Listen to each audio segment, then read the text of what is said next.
a little bit of a sense of deja vu, I think, with some of these questions. Shall we start with the injuries and Saliba? So more reports that he could be out for the season. You said you'd know more this week. What can you tell us? There's not been real improvements, unfortunately, on him.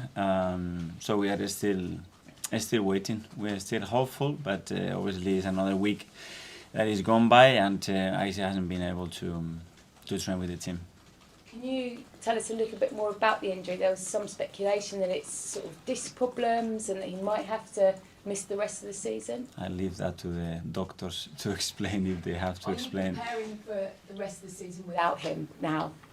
Well, at the moment we don't have him. We are preparing for this game without him, and next game obviously probably is going to come too close as well. So we have to go week by week at the moment. And xhaka, is he okay now? Because he missed the game with sickness. Yeah, granted he's been out. Hopefully he will be able to train today, but I still a doubt. Still a doubt. And anyone else a doubt? Or everyone else okay? No, the rest okay. Okay. Obviously, quite an emotional end to that game on Friday night. When you sort of picked apart the performance and took the emotion out of it, what do you feel was at the heart of some of those errors early on? Human errors. Players, they make a lot of brilliant decisions and they make mistakes. The areas where you make those mistakes probably defined the extent or the consequences to that mistakes, and obviously where we made those mistakes punished us heavily. But looking at the last two games back, taking that apart, we deserve to win both games without a question of a doubt. When you say human errors, we've obviously seen you go most of the season without making those errors. How do you get to the bottom of why they're making them now? We have made some errors, but we have managed to win the games, and then probably those errors get a little bit dissolved. But we have had some of them that we have managed to do that. But yeah, especially in certain areas, you have to minimize those as much as possible because the margins then become much smaller. Because from the outside, it's easy for us to say, look, they're under pressure, this is why they're making the mistakes, but what's it from the inside? I don't think it's about that. It's decision making, sometimes it's execution, sometimes credit to the opponents as well, that they put you in certain positions to force those mistakes. But as I said, I think we've done some in the past as well, that I can remember, especially at home, that it could have cost us something and we managed to win the games. Obviously, still 10 games unbeaten. There's been quite a big reaction against Arsenal kind of going on to win the league from here. But the message from you is what? Go win? Still believe? 100%. But we knew from the beginning, and that City was the team to beat, probably with Liverpool, because what those teams have done in the last 6-7 years, and they fully deserve that credit, and to be at the top. And we were the ones that wanted to be closing that gap as much as we possibly could, and we are toe-to-toe with them. We knew that we had to go to the Etihad. We know that after that they're going to have another 5 very difficult games. So that game is going to be really important. Is it going to define the season? The answer is no. You've been part of title races before. At this stage, how much is about that belief and confidence? How much is about psychology? How much is about mentality? A lot. It plays a huge part. Obviously, the belief is there. When I look how they train, how they reacted after that, the mood in the dressing room, how they defend each other in every moment, we really want it. And we're going to show that again tomorrow night. But then you have to deliver in the right moment, the right performance, and it has to be perfection, because that's what this last level demands, is absolute perfection in every second ball. Just finally for me, obviously you played in cup final before, but as far as you as a coach, biggest game you've had to prepare for? Now, for sure. But if you ask me, it's in the career, probably a final is something then, because it's leave the trophy or go home in tears. But those situations, that they make you a better coach. You know, they make you to understand the team better, and it's just incredible to be in the position that we are in, trying to prepare the game as we always do to win it. And this is what we're going to do. So not quite the biggest, the second biggest game? Very big. Let's say very big, because it's the one that we have to play tomorrow. Okay, thank you. Lindsay? Since Friday, Mikel, I think the narrative shifted somewhat to Manchester City and it being in their hands, but the actual reality is it's in both of your hands, which is quite unusual, because if you win until the end of the season, you will win the title. How are you managing to drown out that other noise about it being in their hands? Like we've been doing for the last 9 or 10 months, focusing on what we can do, don't get dragged out whether it's extremely positive or a bit more negative, and be stable in our thoughts and in our process, and be our best every single day to try to do that, because we don't know the outcome. So what he was writing 8 months ago now probably is not relevant, because they said something that it didn't happen for 8 months. So it doesn't matter what we are reading that is going to happen tomorrow. I know you have to go back and read what it was said. One of the key differences will be that experience, that winning experience of getting over the line. How much are you leaning on Jesus and Zinchenko in your squad at the moment? Are you even leaning on them? For sure. I think the experience is key when you've been in those moments, to handle those moments, to understand the importance of certain things when you are competing in a football match, the capacity to transmit, like those two players have to the rest of the team, a lot of things that are very, very important. And then the rest. Sometimes it's the best, but some of them, they are young, but they play a lot of games already. And when did you last have a conversation with Pep Guardiola? Exact date? Probably the last time that we played. And has he been in touch this week at all? No. Erling Haaland obviously is going to be the man to stop up front, and with Saliba out, I know you're not going to give too much away, but is that the area that you've been focusing on in training this week, of how you're going to have your centre-back partnership, or whether you're going to change the system? Obviously, we have work in their threats, as well as we have work in their weaknesses, and we know where they are. The issue with a team that City is that it starts with the goalkeeper.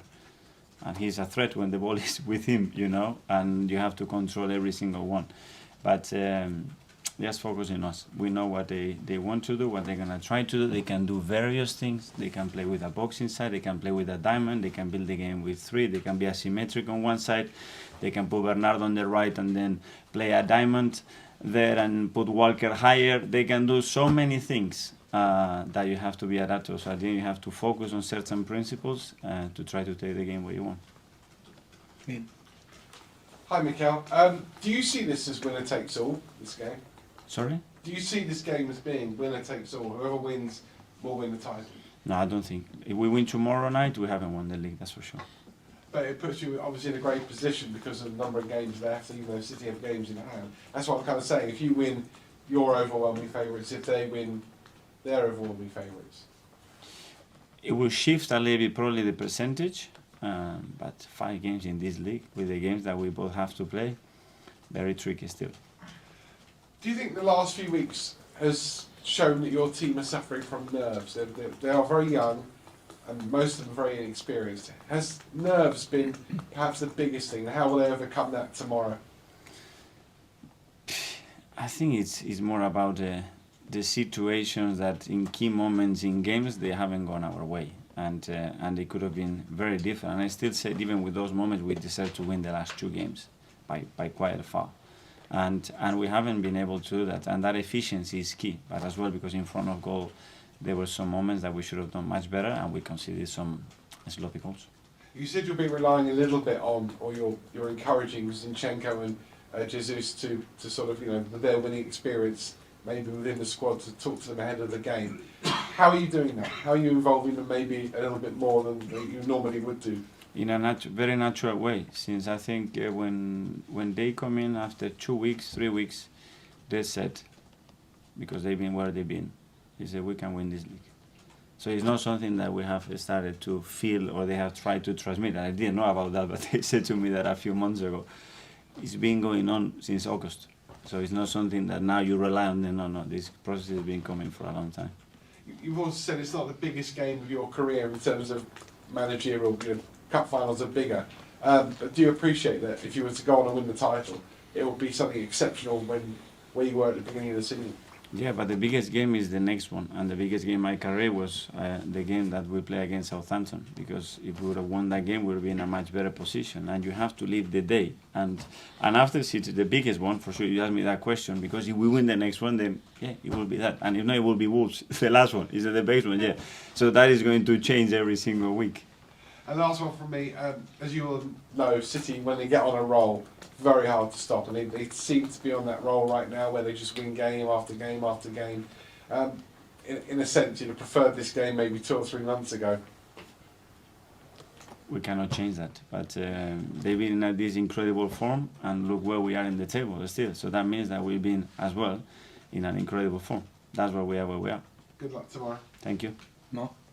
Hi, Mikel. A lot of the narrative around this game is how difficult it's going to be for you and your players, how hard a task it is going to Man City. But when you want to win the league, when you want to be at the top, it's a night to actually thrive and enjoy for you and your players, isn't it? Yeah, it's going to be a tough night and challenge, yes, but the opportunity is incredible for us. And we knew from the beginning, you want to win a Premier League, you have to go to Spurs and you have to beat them. You have to go to Chelsea and you have to beat them. You have to go away from them and you have to beat them. And this is what we've been doing. That's why we are here. And now we have to go to City and you have to beat them. You want to be champion, you have to win those matches. It's as simple as that. You're talking about only focusing on yourselves and not how Man City will set up. Is that a shift we've seen in recent years? Because when you first came in, you had to change the way you approach these big games, but now you can actually play the way you want to play. No. I said that we have to focus a lot in us. We need to understand what they can do, and we have to be prepared for those changes, which is a lot, because they can do it in the beginning, they can do it after 20 minutes, at half-time, in the last 20 minutes, and you have to be really prepared for that. But this cannot absorb your energy to be constantly adapting to what is. And we have to focus, because we have a lot of strengths, in our strengths as well, how we can cause them problems. The first time Man City won the Premier League was 11 years ago. And that April, they had a very big game where they lost to Arsenal. And a certain Mikel Arteta got the goal. I just wondered if you remembered much about that night. Yes, because I didn't used to score a lot of goals, so I have a good memory with that. James? Mikel, you mentioned a few questions back about half a dozen things that City could do on Wednesday night. Do you feel like you know what they're going to do from the outset, at least? The answer is no, because I don't know the lineup. So, and once they have the lineup, we would have a more rough idea, but depends who he plays. They can do something different, like we can. And you mentioned the individual errors maybe changing the course of games recently. Uh, Is there any... We've done them. We're not going to do them no more. I was going to say, is there any sense that might have started in that game against City, and do you feel like that was another game where the result didn't rep maybe the one at the Emirates? The margins, you cannot give anything away, that's for sure. And against big teams, they punish you straight away. And that game, for many periods, we did really, really well, and we deserved much better. But again, we had 1 or 2 moments that we give them, and in that moment, the game was over. Just a couple more on the line. James? Okay, you've developed a team with such a clear style, clear identity. Can you go to City and win sort of on your own terms, or do you have to modify your approach because of how good they are? That's what we do every game. You know, in certain areas. Are you talking in ball possession? Are you talking out of possession? In transition moments? Are we talking on restart? Are we talking on set pieces? Are we talking on the emotional state? You have to shift it all the time. Every opponent demands and questions you different things and gives you different opportunities. And this is no difference with that team. It's just obviously that the quality of the opponent is as good as it gets anywhere in the world, that's for sure. Obviously a lot of focus on Erling Haaland. When you analyse City, how has he changed them this season? Well, when you look at the numbers, there's no comparison with anybody else, but this as well, he's able to produce that because the setup is done in the right way for him, the players that he got around him, the way he's coached, obviously the qualities that he has. So it's a lot of things that have to be in their way, and they have, even with him, a capacity to play in different ways, because when they play really far from your goal, they have the capacity to exploit open spaces, and when they are attacking low blocks, now they have a different threat because they are a very physical team right now. Because of how clinical he is, it's the bigger challenge to stop the supply to him, because by the time he's got the ball, the problem's sort of there, if you like. the problems are gone. Well, what can you do? When he's in front of the goal, he's so clinical. Yeah, What I'm but saying is it's more difficult. Obviously, preventing the source is something that probably is the best recipe. Kyle? At this stage, a similar stage last season, your team went on a run of 3 losses in a row and then went to Stamford Bridge, and you tried something almost completely different to what you've been doing before in terms of the setup. Obviously, it's a run of 3 draws now, but going into this game, are you tempted to sort of try something almost completely new to get the team out of the rut, or are you sort of so defined in your identity that you're almost afraid to change things now? We will see tomorrow. And No.